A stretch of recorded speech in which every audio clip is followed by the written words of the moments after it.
Do I have your permission to share this video with my corrective techniques for muscular skeletal dysfunction? Yep. Okay, so typically for an upper, we're going to do upper body pull today, and typically what I would do first from an assessment standpoint is I'm going to observe them in a stationary position. Typically, you know, if I wasn't recording, I would be palpating where their scapula sit, you know, just at rest, and trying to get an idea of kind of where everything is from an anatomical standpoint for this patient specifically. Then I would have them demonstrate active range of motion, so go ahead and do 5 reps for me.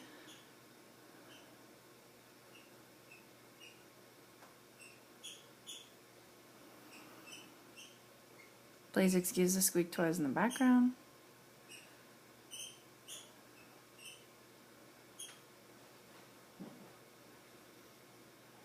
Good, and then you'll go back to stationary position. And you can see just from observing him in a resting position that the dominant arm, his right arm, is a little bit lower, sits lower, and you can see that activation difference. Stop it. When he's going through his range of motion.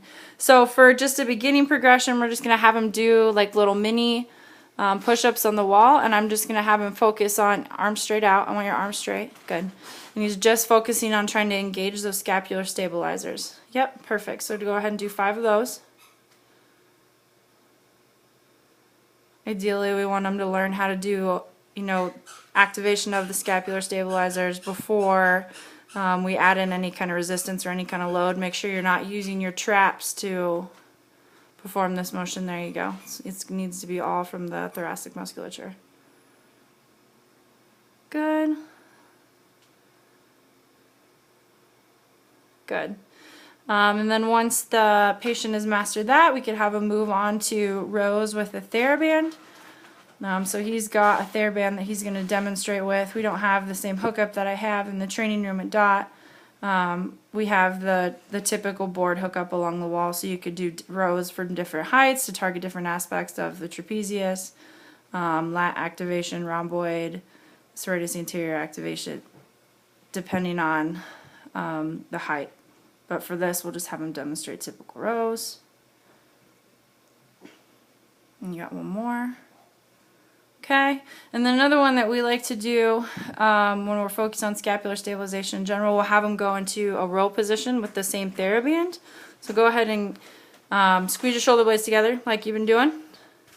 And then he's going to do external rotation bilaterally for both. Good. So he's working on slow and controlled both arms. Working on maintaining that scapular stabilization while adding in some external rotation. Keep your head straight up. There you go. Good. Go ahead and do one more. Okay. And then if we wanted to get really crazy, we could put him in a plank position on the floor. And typically I would have somebody use hand weights for this. But he's going to go ahead and do a plank with a row, and you'll be able to see that this is just a little too advanced for him. He's got that hip rotation. He's starting to rotate his shoulders in general. But I would have him do both sides. Try not to rotate your hips if you can help it. There you go. That's a little better. Good.